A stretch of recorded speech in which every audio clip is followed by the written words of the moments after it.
Hello guys, it's me, Red the Epic Dinosaur, and today with a new review, today in Forza Horizon 5 with the GMC Typhoon.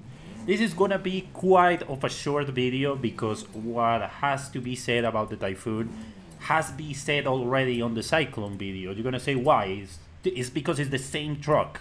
The only difference with the GMC Typhoon is that it has more weight due to having its bed covered.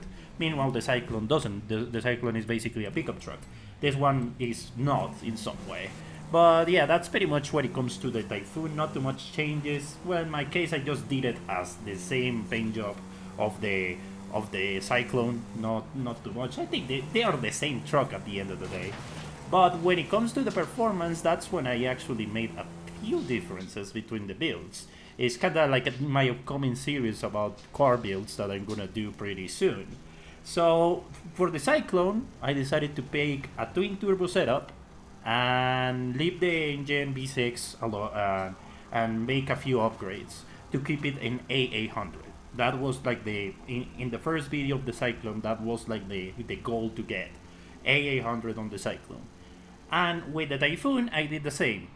Just picked the same setup. A800, but with the difference that the Typhoon is a single turbo. Like there is basically, that's the change of between these two trucks, and the turbo has been upgraded and all that.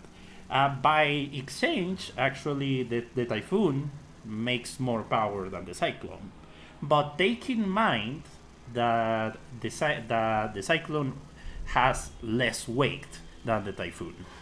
And you're gonna see why in the times. Actually, the Typhoon is slower due to its weight and its handling. Meanwhile, the Cyclone, even when it's less powerful, has better handling due to its weight. So let's explain further about this stuff. The Typhoon is really a handful truck to drive. It's difficult by default to get really good track times with these two things because they, in some way, they are not designed to, make quick laps like if it was a track car. So it's quite difficult sometimes, but you get the job done in a few laps or 13 laps if it's possible, like in the Typhoon. And the time of the Cyclone is 1:11. I think it's a really good time, especially for a truck like that. And for the Typhoon is 1:12. And you're gonna say, well, it has more power than Typhoon. Why is it slower? It's because all due to its handling. The Typhoon is oversteers a bit, sometimes understeers in a few corners. It's a handful to drive. It took me a lot of laps to get a really clean lap for this thing. Meanwhile, for the Cyclone, it's really well behaved overall. Like it stays in its line. It doesn't. Sometimes it understeers, but it's more for the fact that I usually kind of abuse of the speed taking corners. So it's more my fault than the truck, and does a really good job. So in my case, yeah, Cyclone 100% is a pick. The Typhoon, I will say, if you want to just make like an off-road or a rally build, it will be much better suited for that task.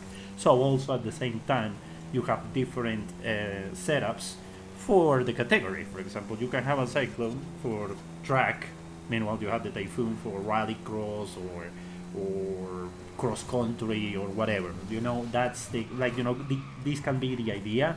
So you can have like the same truck but for two different tasks. So that's pretty much when it comes to the Cyclone and the Typhoon comparison. But yeah, that's pretty much it. Like I said, there is not too much to say about the Typhoon and the Cyclone. They are the same truck. Whatever it has to be said about the Cyclone, well, there is my video right there on the Cyclone that I made my opinion about it. And it's pretty much the same. So if you want to check it out, there is on the eye on the sky. But yeah, thank you very much and see you on the next one. Goodbye.